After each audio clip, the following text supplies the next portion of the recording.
शिक्षा निरूपण। सूत जी कहते हैं, सनंदन जी का ऐसा वचन सुनकर नारद जी अतृप्त से रह गए। वे और भी सुनने के लिए उत्सुक होकर भाई सनंदन जी से बोले। नारद जी ने कहा, भगवान, मैंने आपसे जो कुछ पूछा है वो सब आपने बता दिया। तथापि भगवत संबंधी चर्चा को बारंबार सुनकर भी मेरा मन तृप्त नहीं होता, अधिकाधिक सुनने के लिए उत्कंठित हो रहा है।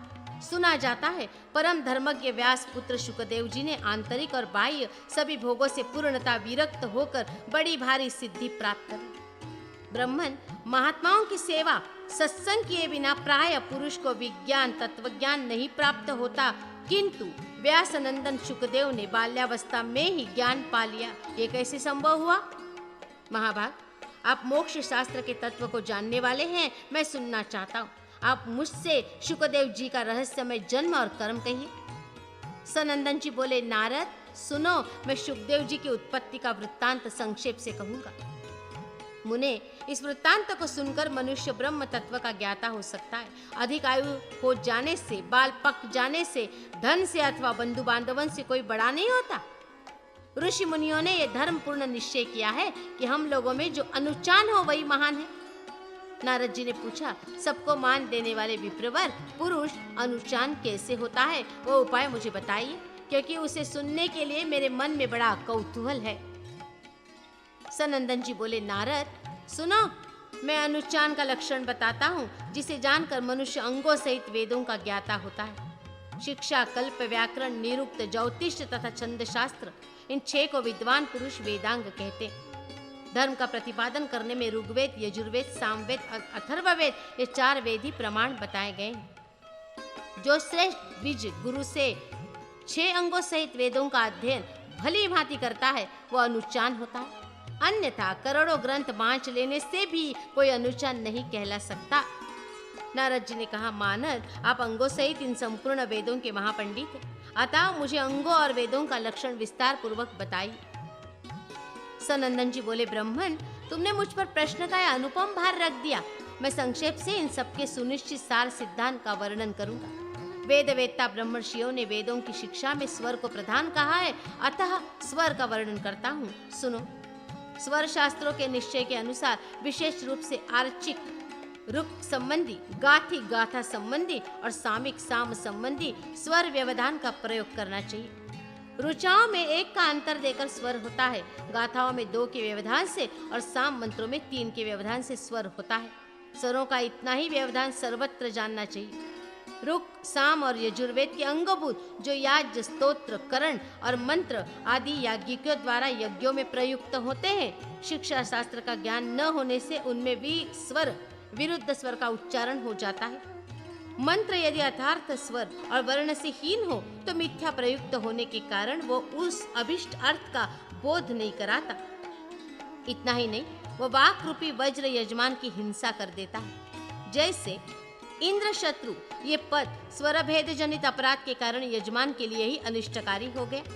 संपूर्ण वांग्मय के उच्चारण के लिए वक्षस्थल, कंठ और सिर, ये 3 स्थान हैं। इन तीनों का सवन कहते हैं, अर्थात वक्ष स्थान में नीचे स्वर से जो शब्दोच्चारण होता है उसे प्रातः सवन कहते हैं।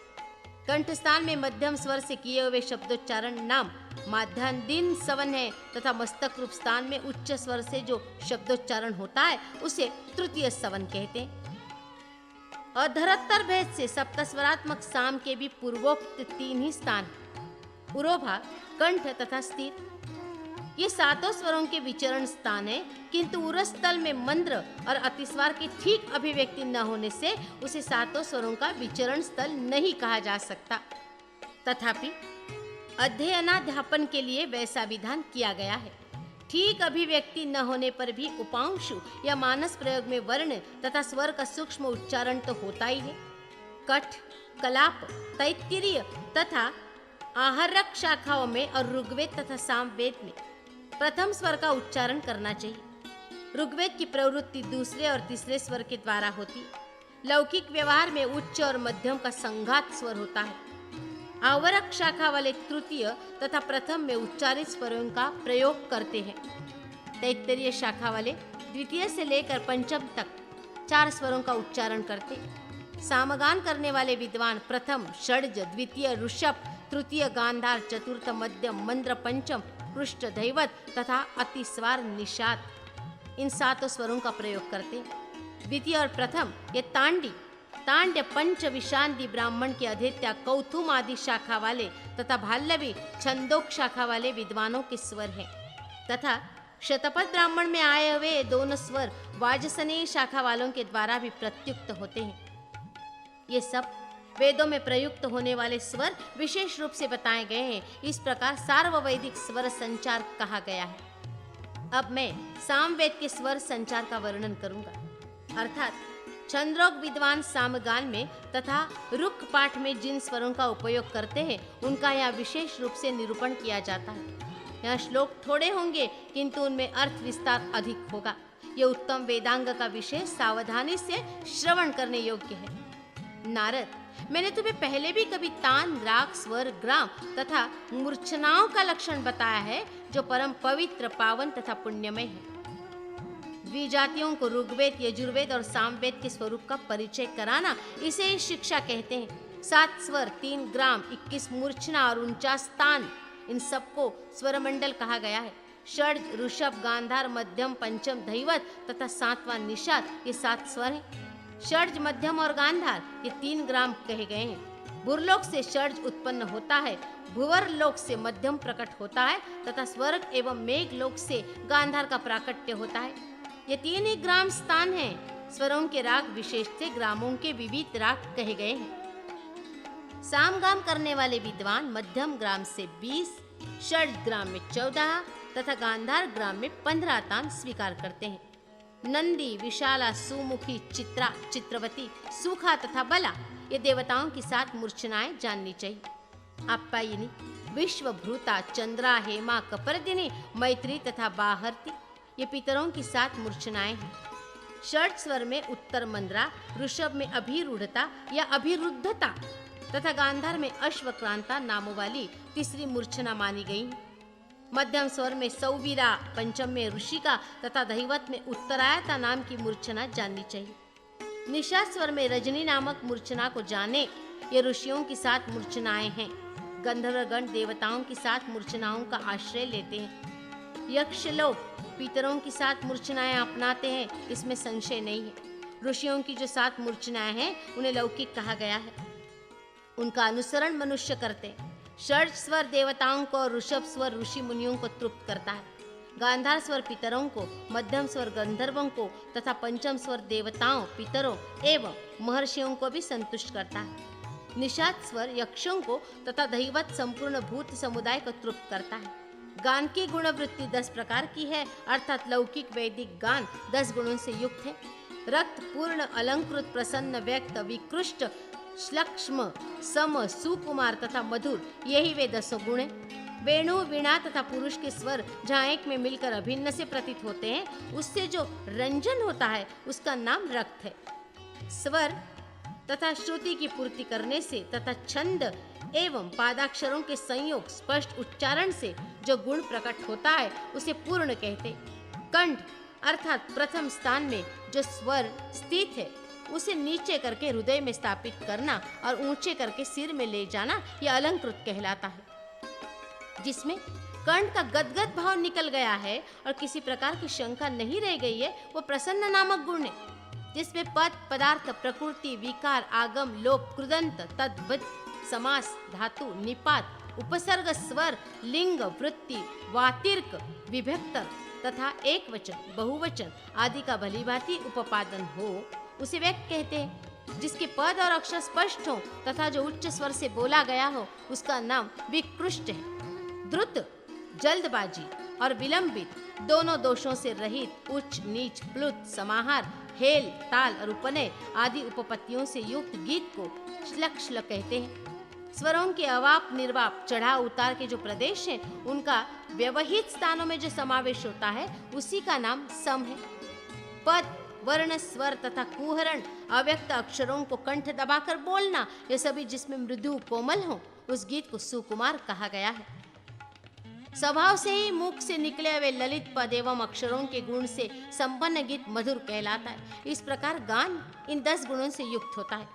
इसके विपरीत गीत के दोष बताए जाते हैं। इस विषय में ये श्लोक कहे गए हैं। शंकित, भीषण, भीत, उद्घृष्ट, आनुनासिक, काकस, मूर्धगत, अत्यंत उच्च स्वर से सिर तक चढ़ाया हुआ पूर्ण गान, स्थान विवर्जित, विस्वर, विरस, विश्लिष्ट, विषमाहत, व्याकुल तथा तालहीन, ये 14 गीत के दोष हैं।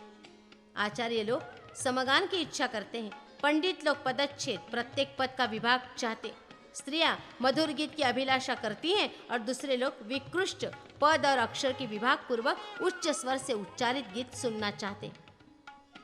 षड्ज स्वर का रंग कमल पत्र के समान हरा है।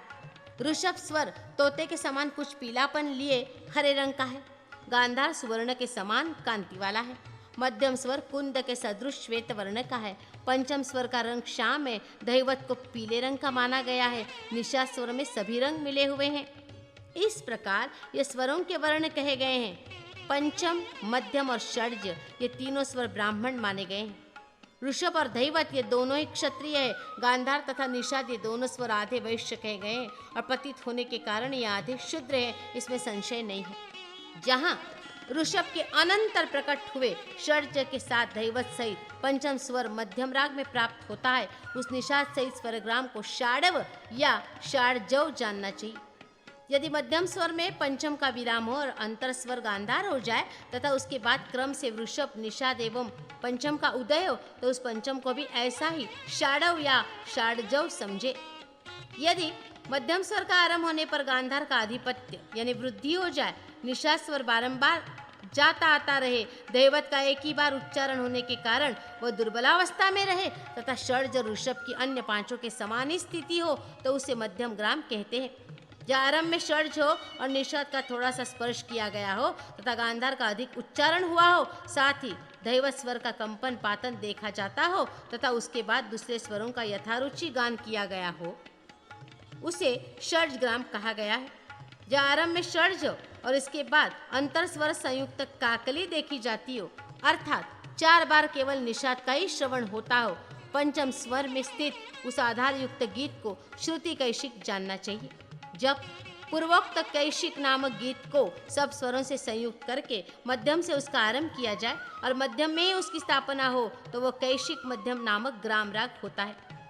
जहाँ पूर्वोक्त काकली देखी जाती है और प्रधानता पंचम स्वर की हो तथा शेष दूसरे स्वर सामान्य स्थिति में हो तो कश्यप ऋषि उसे मध्यम ग्राम जनित कैशिक राग कहते हैं। विद्वान पुरुष गा का अर्थ गेय मानते हैं और ध का अर्थ कलापूर्वक बाजा बजाना कहते हैं और रेप सहित व का अर्थ वाद्य सामग्री कहते हैं। यही गांधर्व शब्द का लक्षार्थ है। जो सामगाम करने वाले विद्वानों को प्रथम स्वर है वही वेणु का मध्यम स्वर कहा गया है। जो उनका द्वितीय स्वर है वही वेणु का गांधार स्वर है और जो उनका तृतीय है वही वेणु का ऋषभ स्वर माना गया है। सामग विद्वानों के चौथे स्वर को वेणु का षड्ज कहा गया है। उनका पंचम वेणु का दैवत होता है। उनके छठे को वेणु का निषाद समझना चाहिए और उनका 7वां ही वेणु का पंचम माना गया है। मोर षड्ज स्वर में बोलता है। गायें ऋषभ स्वर में रंभाती हैं। भेड़ और बकरियां गांधार स्वर में बोलती है तथा कौच कुरर पक्षी मध्यम स्वर में बोलता है। जब साधारण रूप से सब प्रकार के फूल खिलने लगते हैं उस वसंत ऋतु में कोयल पंचम स्वर में बोलती है। घोड़ा दैवत स्वर में हिनहिनाता है और हाथी निषाद स्वर में चिघाड़ता है। षड्ज स्वर कंठ से प्रकट होता है। ऋषभ मस्तक से उत्पन्न होता है। गांधार का उच्चारण मुख सहित नासिका से होता है और मध्यम स्वर हृदय से प्रकट होता है। पंचम स्वर का उत्थान छाती, सिर और कंठ से होता है। दैवत को ललाट से उत्पन्न जानना चाहिए तथा निषाद का प्राकट्य संपूर्ण संधियों से होता है। षड्ज स्वर नासिका, कंठ, वक्षस्थल, तालु, जिह्वा तथा दांतों के आश्रित है। इन 6 अंगों से उसका जन्म होता है, इसलिए उसे षड्ज कहा गया है। नाभि से उठी हुई वायु कंठ और मस्तक से टकराकर वृषभ के समान गर्जना करती है, इसलिए उससे प्रकट हुए स्वर का नाम ऋषभ है। नाभि से उठी हुई वायु कंठ और सिर से टकराकर पवित्र गंध लिए हुए बहती है, इस कारण उसे गांधार कहते। नाभि से उठी हुई वायु उरु तथा हृदय से टकराकर नाभिस्थान में आकर मध्यवर्ती होती है, अतः उससे निकले हुए स्वर का नाम मध्यम होता है। नाभि से उठी हुई वायु वक्ष, हृदय, कंठ और सिर से टकराकर इन 5 स्थानों से स्वर के साथ प्रकट होती है, इसलिए उस स्वर का नाम पंचम रखा जाता है।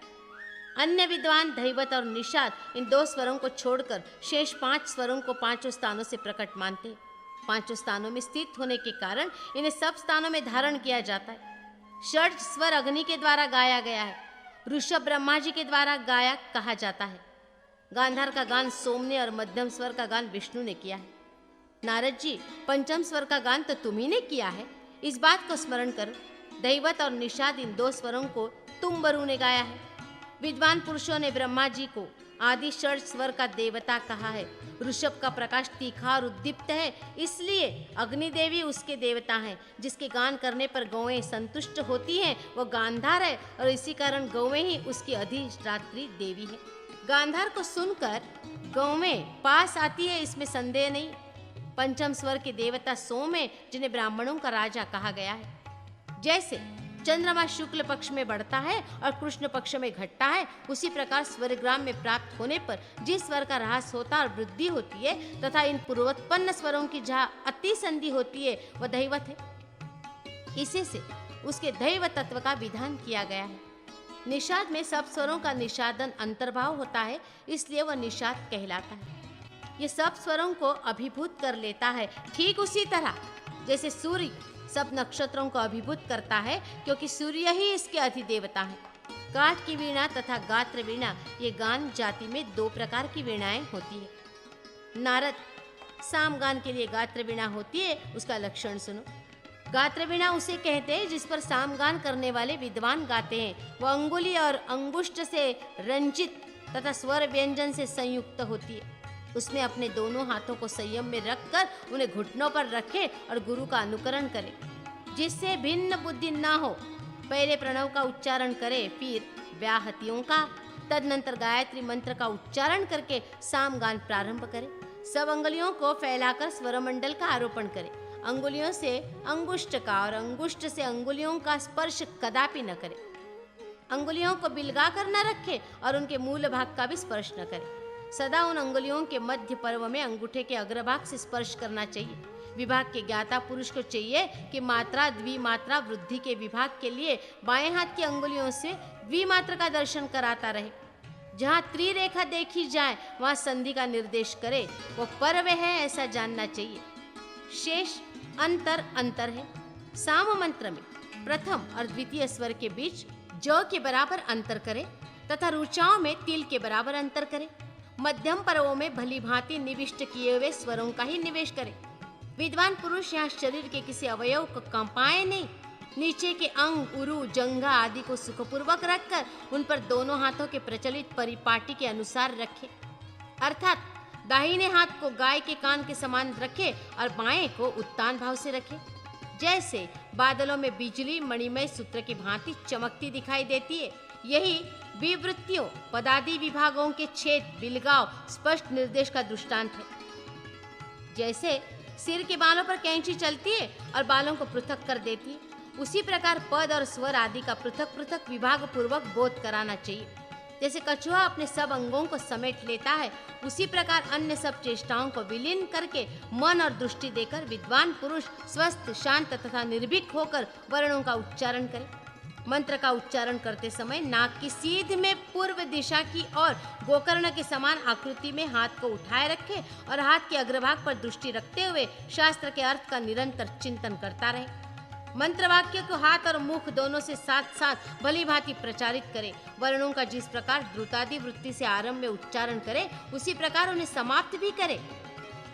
एक ही मंत्र में 2 वृत्तियों की योजना न करे। अभ्याघात, निर्घात, प्रगान तथा कंपन न करे। समभाव से साम मंत्रों का गान करे। जैसे आकाश में शेन पक्षी समगति से उड़ता है, जैसे जल में विचरती हुई मछलियों अथवा आकाश में उड़ते हुए पक्षियों के मार्ग का विशेष रूप से पता नहीं चलता, उसी प्रकार सामगान में स्वरगत श्रुति के विशेष स्वरूप का अवधारण नहीं होता।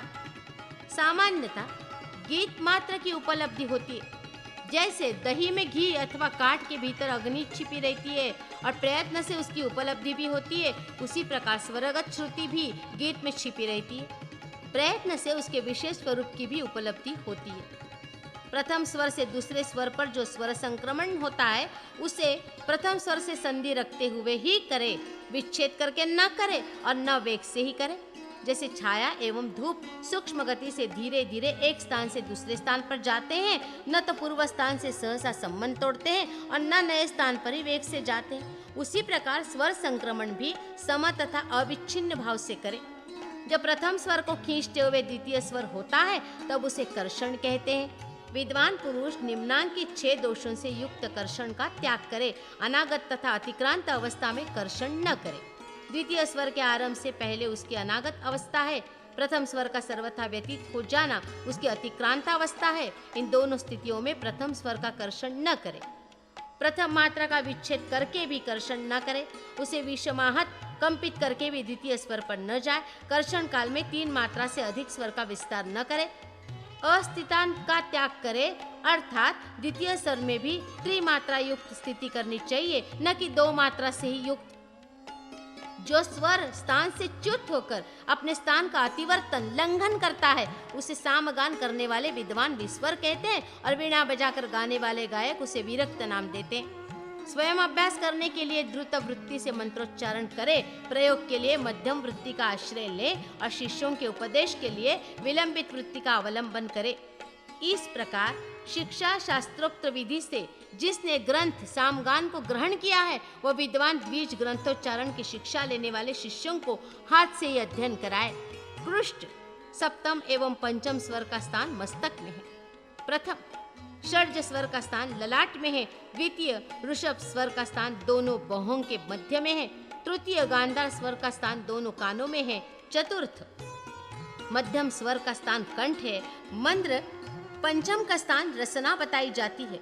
मंद्र सोरसी तुच्यते, इस पाठ के अनुसार उसका स्थान वक्षस्थल भी है। अतिस्वार नाम वाले नीच स्वर निषाद का स्थान हृदय में बताया जाता है। अंगुष्ठ के शिरोभाग में कृष्ट सप्तम पंचम का न्यास करना चाहिए। अंगुष्ठ में ही प्रथम स्वर का भी स्थान बताया गया है। तर्जनी में गांधार तथा मध्यमा में ऋषभ की स्थिति है। अनामिका में षड्ज और कनिष्ठिका में धैवत है। कनिष्ठा के नीचे मूल भाग में निषाद स्वर की स्थिति बताएं।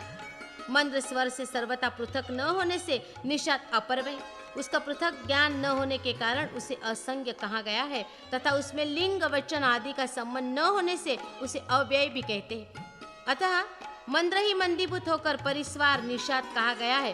कृष्ण स्वर से देवता जीवन धारण करते हैं और प्रथम से मनुष्य, द्वितीय स्वर से पशु तथा तृतीय से गंधर्व और अप्सराएं जीवन धारण करती है। अंडज पक्षी तथा पितृगण चतुर्थ स्वरजीवी होते हैं। पिशाच असुर तथा राक्षस मंद स्वर से जीवन निर्वाह करते हैं। नीच अतिस्वार निषाद से स्थावर जंगम रूप जगत जीवन धारण करता है। इस प्रकार सामिक स्वर से सभी प्राणी जीवन धारण करते हैं। जो दीप्ता, आयता, करुणा, मृदु तथा मध्यम श्रुतियों का विशेषज्ञ नहीं है वो आचार्य कहलाने का अधिकारी नहीं है। मंद्र पंचम, द्वितीय, चतुर्थ, अतिस्वार, षष्ठ और तृतीय इन 5 स्वरों की श्रुति दीप्ता कही गई है। प्रथम की श्रुति मृदु है और सप्तम की श्रुति करुणा है। अन्य जो मृदु, मध्यमा और आयता नाम वाली श्रुतियां हैं वे द्वितीय स्वर में होती है। वे उन सब के पृथक पृथक लक्षण बताता हूँ। नीच अर्थात तृतीय स्वर परे रहते। द्वितीय स्वर की आयता श्रुति होती है। विपर्यय अर्थात चतुर्थ स्वर परे रहने पर उक्त स्वर की मृदु भ्रुता श्रुति होती है। अपना स्वर परे हो और स्वरांतर परे न हो तो उसकी मध्यमा श्रुति होती है। यह सब विचार कर साम स्वर का प्रयोग करना चाहिए। कृष्ण स्वर परे होने पर द्वितीय स्वर में स्थित जो श्रुति है उसे दीप्ता समझे। प्रथम स्वर में हो तो वो मृदु श्रुति मानी गई है। यदि चतुर्थ स्वर में हो तो वही श्रुति मृदु कहलाती है तथा मंद्र स्वर में हो तो दीप्ता होती है। साम की समाप्ति होने पर जिस किसी भी स्वर में स्थित श्रुति दीप्ता ही होती है। स्वर के समाप्त होने से पहले आयत आदि श्रुति का प्रयोग न करें। स्वर समाप्त होने पर भी जब तक गान का विच्छेद न हो जाए 2 स्वरों के मध्य में भी श्रुति का प्रयोग न करें। ह्रस्व तथा दीर्घ अक्षर का गान होते समय भी श्रुति नहीं करनी चाहिए। केवल प्लुत में ही श्रुति कर्तव्य है तथा जहाँ घुट संज्ञक स्वर हो वहाँ भी श्रुति का प्रयोग न करें। तालव्य इकार का आ ई भाव होता है और आ उ भाव होता है। ये 2 प्रकार की गतियां हैं और ऊष्म वर्ण श श स के साथ जो त्रिविध पदांत की संधि है ये सब मिलकर 5 स्थान हैं। इन स्थानों में घुट संज्ञक स्वर जानना चाहिए। इनमें श्रुति नहीं करनी चाहिए। श्रुति स्थानों में जहाँ स्वर और स्वरांतर समाप्त न हुए हों तथा जो रस्व दीर्घ एवं घुट संज्ञा के स्थल है वे सब श्रुति से रहित हैं, उनमें श्रुति नहीं करनी चाहिए। वहाँ स्वर से ही श्रुतिवत कार्य होता है। साम व्यतिरिक्त स्थलों में उदात्त स्वर में दीप्ता नाम वाली श्रुति को जाने, स्वरित में भी विद्वान लोग दीप्ता की स्थिति मानते हैं। अनुदात्त में मृदु श्रुति जाननी चाहिए। गांधर्व गान में श्रुति का अभाव होने पर भी स्वर को ही श्रुति के समान करना चाहिए। वहाँ स्वर में ही श्रुति का वैभव निहित है। उदात्त, अनुदात्त, स्वरित, प्रचय तथा निघात ये 5 स्वरभेद होते हैं। इसके बाद मैं आर्चिक के 3 स्वरों का प्रतिपादन करता हूँ। पहला उदात्त, दूसरा अनुदात्त और तीसरा स्वरित है। जिसको उदात्त कहा गया है वही स्वरित से परे हो तो विद्वान पुरुष उसे प्रचय कहते हैं। वहाँ दूसरा कोई स्वरांतर नहीं होता। स्वरित के 2 भेद हैं, वर्ण स्वर तथा अतीत स्वर। इसी प्रकार वर्ण भी मांत्रिक एवं उच्चारित के पश्चात दीर्घ होता है। प्रत्यय स्वर रूप प्रत्यय का दर्शन होने से उसे 7 प्रकार का जानना चाहिए। वो क्या, कहाँ और कैसा है इसका ज्ञान पद से प्राप्त करना चाहिए। दाहिने कान में 7 स्वरों का श्रवण करावे। आचार्यों ने पुत्रों और शिष्यों के हित की इच्छा से ही इस शिक्षा शास्त्र का प्रणयन किया है। उच्च उदात्त से कोई उच्चतर नहीं है और नीच अनुदात्त से नीचतर नहीं है। फिर विशिष्ट स्वर के रूप में जो स्वर संज्ञा दी जाती है उसमें स्वर का क्या स्थान है? इसके उत्तर में कहते हैं उच्च उदात्त और नीच अनुदात्त के मध्यम में जो साधारण ये श्रुति है उसी को शिक्षा शास्त्र के विद्वान स्वर संज्ञा में स्वर नाम से जानते हैं। उदात्त में निषाद और गांधार स्वर है, अनुदात्त में ऋषभ और धैवत स्वर है और ये षड्ज, मध्यम तथा पंचम स्वरित में प्रकट होते, जिसके परे क और ख हैं तथा जो जिह्वा मूलीय रूप प्रयोजन को सिद्ध करने वाली है उस उष्मा क ख को मात्रा जाने। वह अपने स्वरूप से ही कला है, किसी दूसरे वर्ण का अवयव नहीं है। इसे उपधामनीय का भी उपलक्षण मानना चाहिए। जात, क्षेत्र, अभिनिहित, तैर व्यंजन, तीरो विराम प्लस शिष्ट तथा 7वां पादवृत्त ये 7 स्वर हैं। अब मैं इन सब स्वरों का पृथक पृथक लक्षण बतलाता हूँ। लक्षण कहकर उन सबके यथायोग्य उदाहरण भी बताऊंगा। जो अक्षर यकार और वकार के साथ स्वरित होता है तथा जिसके आगे उदात्त नहीं होता वो जात्य स्वर कहलाता है। जब उदात्त ई वर्ण और उ वर्ण कहीं पदादि अनुदात्त आकार परे रहते संधि होने पर य व के रूप में परिणित हो स्वरित होते तो वहां सदा क्षेत्र स्वर का लक्षण समझना चाहिए। ए और ओ इन 2 उदात्त स्वरों से परे जो वकार सहित आकार निहित अनुदात्त रूप में निपातित हो और उसका जहाँ लोप एकार या उकार में अनुप्रवेश होता है उसे अभिनिहित स्वर माना जाता है। छंद में जहाँ कहीं या जो कोई भी ऐसा स्वरित होता है जिसके पूर्व में उदात्त हो तो वह सर्व बहुस्वर सर्वत्र बहुलता से होने वाला स्वर तैर व्यंजन कहलाता है। यदि उदात्त अवग्रह हो और अवग्रह से परे अनंतर स्वरित हो तो उसे तीरो विराम समझना चाहिए। जहाँ उदात्त ईकार को अनुदात्त ईकार से संयुक्त देखो वहाँ विचार लो कि प्रश्लिष्ट स्वर है। जहाँ स्वर अक्षर अकारिदा में स्वरित हो और पूर्वपद के साथ संहिता विभक्त हो उसे पादवृत्त स्वर का शास्त्रोक्त लक्षण समझना चाहिए।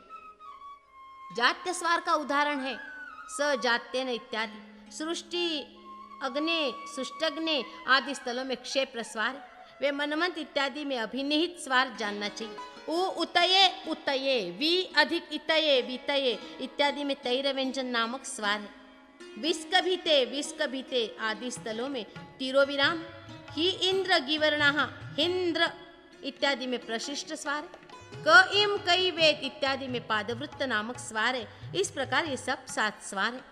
जात्य स्वरों को छोड़कर एक पूर्ववर्ती उदात्त अक्षर से परे जो भी अक्षर हो उसकी स्वरित संज्ञा होती है। ये स्वरित का सामान्य लक्षण बताया जाता है। पूर्वोक्त 4 स्वर उदात्त अथवा एक अनुदात्त परे रहने पर शास्त्रता कंप उत्पन्न करते हैं। जिसका स्वरूप चल हो उस स्वर का नाम कंप है। इसका उदाहरण है जुहग्नि, उपत्वा जुहु, उपत्वा जुहो मम इत्यादि। पूर्व पद इकारांत और परे उकार की स्थिति हो तो मेधावी पुरुष व रस्व कंप जाने, इसमें संशय नहीं। यदि उकार द्वययुक्त पद परे हो तो इकारांत पद में दीर्घ कंप जानना चाहिए। इसका दृष्टांत है श ग्लुष्यु इत्यादि। 3 दीर्घ कंप जानने चाहिए जो संधि अक्षरों में होते हैं। उनके क्रमशः उदाहरण ये हैं मन्या, पथ्या न इंद्राभ्याम। शेष ह्रस्व कहे गए हैं। जब अनेक उदात्तों के बाद कोई अनुदात्त प्रत्यय हो तो एक उदात्त परे रहते दूसरे तीसरे उदात्त की शिवकंप संज्ञा होती है, अर्थात वो शिवकंप संज्ञक आदुदात्त होता है। किंतु वो उदात्त प्रत्यय होना चाहिए जहाँ 2, 3, 4 आदि उदात्त अक्षर हो, नीच अनुदात्त हो और उससे पूर्व उच्च अर्थात उदात्त हो।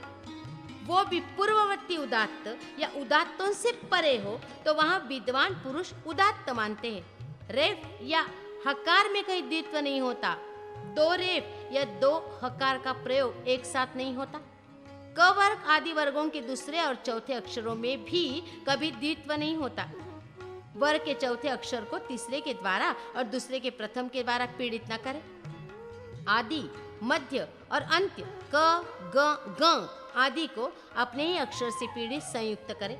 यदि संयोग दशा में अन्यंत जो अंतिम वर्ण नहीं है वो गकार आदि वर्ण पहले है और नकारादि अंत्य वर्ण बाद में हो तो मध्य में यम, य, व, र, ल, ग, म, ग, न, न अक्षर स्थित होता है। वो पूर्ववर्ती अक्षर का सवर्ण हुआ करता है। पूर्ववर्ती श, श, स तथा य, र, ल, व इन अक्षरों से संयुक्त वर्गांत वर्णों को देखकर यम निवृत्त हो जाते।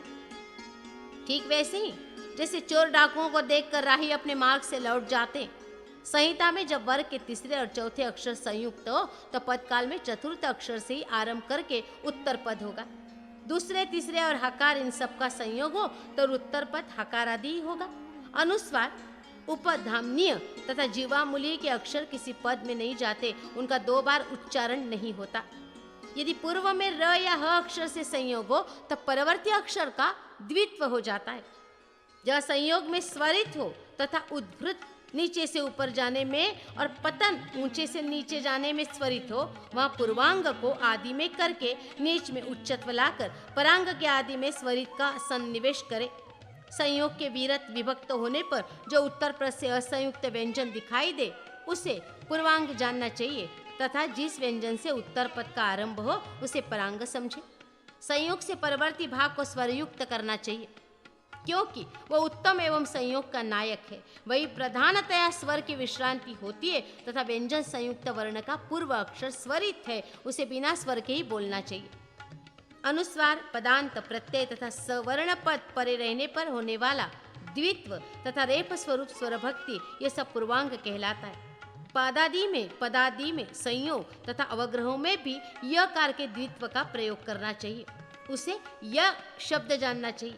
अन्यत्र यह केवल य के रूप में ही रहता है। पदादि में रहते हुए भी विच्छेद विभाग न होने पर अथवा संयोग के अंत में स्थित होने पर र, ह, रेफा विशिष्ट य इनको छोड़कर अन्य वर्णों का अयादेश द्वित्वा भाव देखा जाता है। स्वयं संयोग युक्त अक्षर को गुरु जानना चाहिए। अनुस्वार युक्त तथा विसर्ग युक्त वर्ण का गुरु होना तो स्पष्ट ही है। शेष अणु ह्रस्व है। रीम, गो इनमें प्रथम संयुक्त और दूसरा विसर्ग युक्त है। संयोग और विसर्ग दोनों के आदि अक्षर का गुरुत्व भी स्पष्ट है। जो उदात्त है वह उदात्त ही रहता है, जो स्वरित है वह पद में नीच अनुदात्त होता है, जो अनुदात्त है वह तो अनुदात्त रहता ही है, जो प्रचयस्थ स्वर है वह भी अनुदात्त हो जाता है। विभिन्न मंत्रों में आए हुए अग्नि, सुतः, मित्रम, इदम, वयम, अया, वहा, प्रियम, दूतम, घृतम, चित्तम तथा अभि ये पद नीच अर्थात अनुदात्त से आरंभ होते हैं। अर्क, सूत, यज्ञ, कलश, शत तथा पवित्र इन शब्दों में अनुदात्त से श्रुति का उच्चारण प्रारंभ किया जाता है।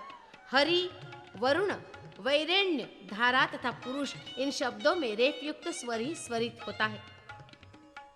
विश्वानर शब्द में नकार युक्त और अन्यत्र नर शब्दों में रेफ युक्त स्वर ही स्वारित होता है। परंतु उद्दतम, तम, वरुणम इत्यादि वरुण संबंधी 2 मंत्रों में वकार स्वारित होता है, रेफ नहीं। उरुधारा मरम कृतम, उरुधारेव दोहने इत्यादि मंत्रों में धारा का धाकारी स्वरित होता है, रेफ नहीं। ये पूर्व नियम का अपवाद है। ह्रस्व या दीर्घ जो अक्षर यहाँ स्वारित होता है उसकी पहली आधी मात्रा उदात्त होती है और शेष आधी मात्रा उससे परे अनुदात्त होती है। पाणिनि ने भी यही कहा है, तस्यादीत उदात्त धर्मस्द ह्रस्वम कम। उस्वरित और अभिगीत के विषय में जो द्विस्वर का प्रयोग होता है वह रस्व को दीर्घ के समान करे और रस्व कर्षण करे। पलक मारने में जितना समय लगता है वो एक मात्रा है। दूसरे आचार्य ऐसा मानते हैं कि बिजली चमक कर जितने समय में अदृश्य हो जाती है वो एक मात्रा का मान है। कुछ विद्वानों का ऐसा मत है कि रू, छ अथवा श के उच्चारण में जितना समय लगता है उतने काल की एक मात्रा होती है। समास में यदि अवग्रह, विग्रह या पद विच्छेद करे तो उसमें समास पद को संहिता युक्ति रखे, क्योंकि वहां जिससे अक्षराधिकरण होता है उसी स्वर को उस समास पद का अंत मानते। सर्वत्र, पुत्र, मित्र, सखी, अद्रि, शतक्रतु, आदित्य, प्रजातवेद, सतपति, गोपति, वृत्रहा, समुद्र, ये सभी शब्द अवग्राह्य, अवग्रह के योग्य हैं। स्वर युवाहा, देव युवाहा, अरतिम, देवतातये, चिकितिहा, चुक्रधम, इन सब में एक पद होने के कारण पंडित लोग अवग्रह नहीं करते। अक्षरों के नियोग से 4 प्रकार की विवृत्तियां जाननी चाहिए, ऐसा मेरा मत है। अब तुम मुझसे उनके नाम सुनो। वस्तानुश्रुता, वस्तानुसारिणी, पाकवती और पिपीलिका। जिसके पूर्व पद में रुत्व और उत्तर पद में दीर्घ है वह रुस्वादी स्वरूप बछड़ों से अनुगत होने के कारण वस्तानुश्रुता विवृत्ति कही गई है। जिसमें पहले ही पद में दीर्घ और उत्तर पद में ह्रस्व हो वह वस्तानुसारिणी विवृत्ति है। जहाँ दोनों पदों में ह्रस्व है वह पाकवती कहलाती है तथा जिसके दोनों पदों में दीर्घ है वह पिपीलिका कही गई है। इन चारों विवृत्तियों में एक मात्रा का अंतर होता है। दूसरों के मत में यह अंतर आधा मात्रा है और किन्हीं के मत में अणु मात्रा है। रेफ तथा श, श, स ये जिनके आदि में हो ऐसे प्रत्यय परे होने पर मकार अनुस्वार भाव को प्राप्त होता है। य व ल परे हो तो वह परसवर्ण होता है और स्पर्श वर्ण परे हो तो उन वर्गों के पंचम वर्ण को प्राप्त होता है। नकारांत पद पूर्व में हो और स्वर परे हो तो नकार के द्वारा पूर्ववर्ती आकार अनुरंजित होता है, अतः उसे रक्त कहते। यथा महा असि इत्यादि। यदि नकारांत पद पूर्व में हो और य व ही आदि व्यंजन परे हो तो पूर्व की आधी मात्रा अणु मात्रा अनुरंजित होती है। पूर्व में स्वर से संयुक्त हलंत नकार यदि पदांत में स्थित हो और उसके परे भी पद हो तो वह 4 रूपों से युक्त होता है। कहीं वह रेफ होता है, कहीं रंग या रक्त बनता है, कहीं उसका लोप और कहीं अनुस्वार हो जाता है।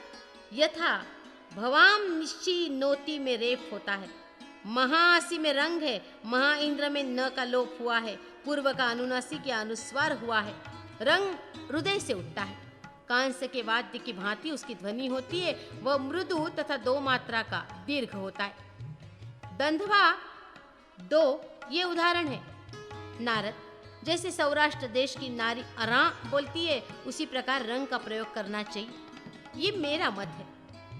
नाम, आख्यात, उपसर्ग तथा निपात इन 4 प्रकार के पदों को अंत में स्वर पूर्वक ग, ड, द, व, ग, न, म, श, स ये 10 अक्षर पदांत कहे गए हैं। उदात्त स्वर, अनुदात्त स्वर और स्वारित स्वर जहाँ भी स्थित हो व्यंजन उसका अनुसरण करते हैं। आचार्य लोग तीनों स्वरों की ही प्रधानता बताते हैं। व्यंजनों को तो मणियों के समान समझे और स्वर को सूत्र के समान। जैसे बलवान राजा दुर्बल के राज्य को हड़प लेता है उसी प्रकार बलवान दुर्बल व्यंजन को हर लेता है। ओ भाव, विवृत्ति श, श, स, र, जिह्वा मूल्य तथा उपधामनीय ये उष्मा की 8 गतियां हैं। उष्मा सकार इन 8 भावों में परिणित होता है। संहिता में जो स्वर प्रत्यय विवृत्ति होती है वह विसर्ग समझे अथवा उसका तालव्य होता है, जिसकी उपधा में संध्यक्षर ए, ओ, ए, औ हो। ऐसी संधि में यदि य और व लोप को प्राप्त हुए हो तो वहां व्यंजन नामक विवृत्ति और स्वर नामक प्रति संहिता प्राप्त होती है। जहां उष्मांत विरत हो और संधि में वह होता हो वहां जो विवृत्ति होती है उसे स्वर विवृत्ति नाम से कहना चाहिए। यदि ओ भाव का प्रसंधान हो तो उत्तर पद रुकादादि होता है। वैसे प्रसंधान को स्वरांत जानना चाहिए, इससे भिन्न उष्मा का प्रसंधान होता है। यथा वायो रु इति यहाँ ओ भाव का प्रसंधान है। क इह यहाँ उष्मा का प्रसंधान है। जब श, श, स आदि परे हों उस समय यदि प्रथम वर्ग के पहले अक्षर और उत्तम वर्ग के अंतिम अक्षर पदांत में स्थित हों तो वे द्वितीय स्थान को प्राप्त होते हैं। पुष्प संयुक्त होने पर अर्थात सकार आदि परे होने पर प्रथम जो तकार आदि अक्षर हैं उनको द्वितीय थकार आदि की भांति दिखाए, थकार आदि की भांति उच्चारण करे, उन्हें स्पष्टता थकार आदि के रूप में ही न समझ ले। उदाहरण के लिए मत्स्यः, शूरः और अप्सराः आदि उदाहरण है। लौकिक श्लोक आदि में छंद का ज्ञान कराने के लिए 3 हेतु हैं, छंदोमान, वृत्त और पादस्थान पदांत। परंतु ऋचाएं स्वभावतः गायत्री आदि छंदों से आवृत्त हैं। उनकी पाद गणना या गुरु, लघु एवं अक्षरों की गणना तो छंद विभाग की समझने के लिए ही है। उन लक्षणों के अनुसार ही ऋचाएं हो, ये नियम नहीं है। लौकिक छंद ही पाद और अक्षर गणना के अनुसार होते हैं। रुवर्ण और स्वर भक्ति में जो रेफ है उसे अक्षरांतर मानकर छंद की अक्षर गणना या मात्रा गणना में सम्मिलित करें, किंतु स्वर भक्तियों में प्रत्यय के साथ रेफ रहित अक्षर की गणना करे। रुवर्ण में रेफ रूप व्यंजन की प्रतीति पृथक होती है और स्वर रूप अक्षर की प्रतीति अलग होती है। यदि रू से उष्मा का संयोग न हो तो उस रुकार को लघु अक्षर जाने। जहाँ उष्मा शकार आदि से संयुक्त होकर रुकार पीड़ित होता है, उस रु वर्ण को ही स्वर होने पर भी गुरु समझना चाहिए। यहाँ तृच्छम उदाहरण है। यहाँ रुकार लघु है। ऋषभ, गृहित, बृहस्पति, पृथ्वी तथा निवृत्ति, इन 5 शब्दों में रुकार स्वरी है, इसमें संशय नहीं है। श, श, स, ह, र ये जिसके आदि में हो, ऐसे पद में द्विपद संधि होने पर कहीं ई और उ से रहित एक पदा स्वर भक्ति होती है, वह क्रम वियुक्त होती है। स्वर भक्ति 2 प्रकार की कही गई है, रुकार तथा रेफ। उसे अक्षर चिंतकों ने क्रमशः स्वरोदा और व्यंजनोदा नाम दिया है। श, श, स के विषय में स्वरोदया एवं विवृता स्वर भक्ति मानी गई है और हकार के विषय में विद्वान लोग व्यंजनोदया एवं संवृता स्वर भक्ति निश्चित करते हैं। दोनों के क्रमशः उदाहरण है उर्षति, अर्हति। स्वर भक्ति का प्रयोग करने वाला पुरुष 3 दोषों को त्याग दे, इकार, उकार तथा ग्रस्त दोष, जिससे परे संयोग हो और जिससे परे छे हो, जो विसर्ग से युक्त हो, द्विमात्रिक दीर्घ हो, अवसान में हो, अनुस्वार युक्त हो तथा घुड़ंत हो, ये सब लघु नहीं माने जाते। पथ्या आर्य छंद के प्रथम और तृतीय पाद 12 मात्रा के होते, द्वितीय पाद 18 मात्रा का होता है और अंतिम चतुर्थ पाद 15 मात्रा का होता है। ये पथ्या का लक्षण बताया गया। जो इससे भिन्न है उसका नाम विपुला है। अक्षर में जो रस्व है उससे परे यदि संयोग न हो तो उसकी लघु संज्ञा होती है। यदि रस्व से परे संयोग हो तो उसे गुरु समझे तथा दीर्घ अक्षरों को भी गुरु जाने। यहाँ स्वर के आते ही विवृत्ति देखी जाती हो, वहाँ गुरु स्वर जानना चाहिए, वहाँ लघु की सत्ता नहीं है। पदों के जो स्वर हैं उनके 8 प्रकार जानने चाहिए। अंतोदात्त, आद्युदात्त, उदात्त, अनुदात्त, नीच स्वरित, मध्योदात्त, स्वरित तथा द्विरुदात्त, ये 8 पद संज्ञाएं हैं। अग्नि वृत्तारणी, इसमें अग्नि अंतोदात्त है। सोमः पवते, इसमें सोमा आद्युदात्त है। प्रवोयहम, इसमें प्र उदात्त और वहाँ अनुदात्त है। बलम न्युब्जम वीर्यम, इसमें वीर्यम नीच स्वरित है। हविषा विधेम, इसमें हविषा मध्योदात्त है। भूर्भुवा स्वहा, इसमें स्वस्वारित है। वनस्पतियां में वकार और स्प 2 उदात्त होने से ये द्विरुदात्त का उदाहरण है। नाम में अंतर एवं मध्य में उदात्त होता है, निपात में अनुदात्त होता है, उपसर्ग में आद्य स्वर से परे स्वरित होता है तथा आख्यात में 2 अनुदात्त होते हैं। स्वरित से परे जो धारी अक्षर हैं, यथा निहोता सत्सी, इसमें ता स्वरित है, उससे परे सात्सी ये धारी अक्षर है। वे सब प्रचय स्थान है, क्योंकि स्वारित प्रचित होता है, वहाँ आदि स्वरित का निघात स्वर होता है। जहाँ प्रचय देखा जाए वहाँ विद्वान पुरुष स्वर का निघात करे, जहाँ केवल मृदु स्वरित हो वहाँ निघात न करे। आचार्य कर्म 5 प्रकार का होता है, मुख, न्यास, करण, प्रतिज्ञा तथा उच्चारण। इस विषय में कहते हैं सप्रतिज्ञा उच्चारण ही श्रेय है। जिस किसी भी वर्ण का करण शिक्षादि शास्त्र नहीं उपलब्ध होता हो वहाँ प्रतिज्ञा गुरु परंपरागत निश्चय का निर्वाह करना चाहिए, क्योंकि करण प्रतिज्ञा रूपी है। नारद, तुम तुम्बरु, वशिष्ठ जी तथा विश्वावसु आदि गंधर्व भी साम के विषय में शिक्षा शास्त्रोक्त संपूर्ण लक्षणों को स्वर की सूक्ष्मता के कारण नहीं जान पाते। जठराग्नि की सदा रक्षा करें। हितकर पथ्य भोजन करे, भोजन पच जाने पर उषक काल में नींद से उठ जाए और ब्रह्म का चिंतन करे। शरत काल में जो विषय उद्योग जिस समय दिन रात बराबर होते हैं आता है, उसके बीतने के बाद जब तक वसंत ऋतु की मध्यम रात्रि उपस्थित न हो जाए, तब तक वेदों के स्वाध्याय के लिए उस काल में उठना चाहिए। सवेरे उठकर मौन भाव से आम, पलाश, बिल्व, अपामार्ग अथवा शिरीष इनमें से किसी वृक्ष की टहनी लेकर उससे दातुन करें। खैर, कदम्ब, करबीर तथा करंज की भी दातुन ग्राह्य है। कांटे तथा दूध वाले सभी वृक्ष पवित्र और यशस्वी माने गए हैं। उनकी दातुन से इस पुरुष की वाक इंद्रिय में सूक्ष्मता, कफ की कमी होकर सरलता पूर्वक शब्दोच्चारण की शक्ति तथा मधुरता, मीठी आवाज आती है। वो व्यक्ति प्रत्येक वर्ण का स्पष्ट उच्चारण कर लेता है, जैसे कि प्राचीन नवदवज्री नामक आचार्य की मान्यता है। शिष्य को चाहिए वह नमक के साथ सदा त्रिफला चूर्ण भक्षण करे। ये त्रिफला जठराग्नि को प्रज्वलित करने वाली तथा मेधा धारण शक्ति को बढ़ाने वाली है। स्वर और वर्ण के स्पष्ट उच्चारण में भी सहयोग करने वाली है। पहले जठरानल की उपासना अर्थात मलमूत्रादि का त्याग करके आवश्यक धर्मों, दातुन, स्नान, संध्योपासन का अनुष्ठान करने के अनंतर मधु और घी पीकर शुद्ध हो वेद का पाठ करे। पहले 7 मंत्रों को उपांशु भाव से बिना स्पष्ट बोले पढ़े, उसके बाद मंत्र स्वर में वेद पाठ आरंभ करके यथेष्ट स्वर में मंत्रोच्चारण करे। ये सब शाखाओं के लिए विधि है। प्रातःकाल ऐसी वाणी का उच्चारण न करे जो प्राणों का उपरत करती हो, क्योंकि प्राणों पर से वैश्वर्य विपरीत स्वर का उच्चारण हो जाता है। इतना ही नहीं, उससे स्वर और व्यंजन का माधुर्य भी लुप्त हो जाता है, इसमें संशय नहीं है। कुतीर्थ से प्राप्त हुई दग्ध पवित्र वस्तु को जो दुर्जन पुरुष खा लेते हैं, उनका उसके दोष से उद्धार नहीं होता।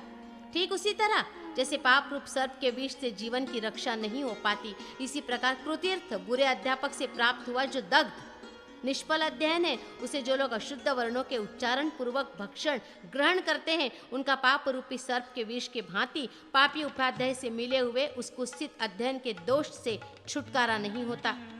उत्तम आचार्य से प्राप्त अध्ययन को ग्रहण करके अच्छी तरह अभ्यास में लाया जाए तो वह शिष्य में सुप्रतिष्ठित होता है और उसके द्वारा सुंदर मुख एवं शोभन स्वर से उच्चारित वेद की बड़ी शोभा होती है।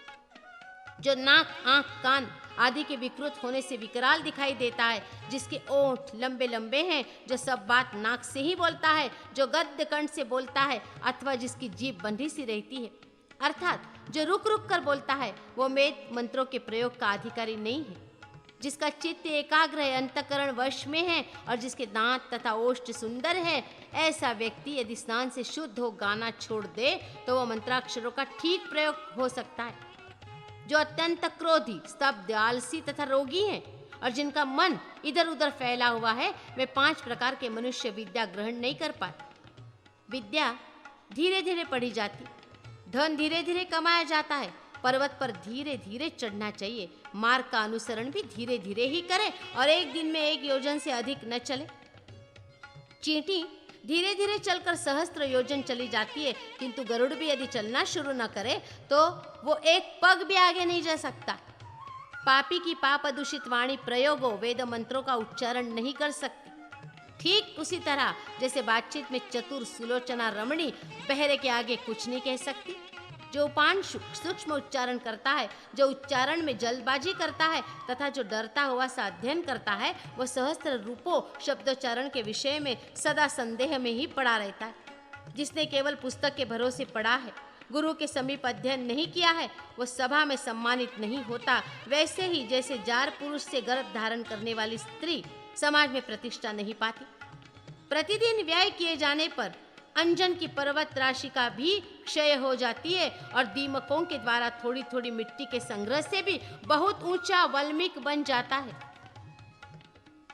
इस दृष्टांत को सामने रखते हुए दान और अध्ययन आदि सत्कर्मों में लगे रहकर जीवन के प्रत्येक दिन को सफल बनावे, व्यर्थ न बीतने दे।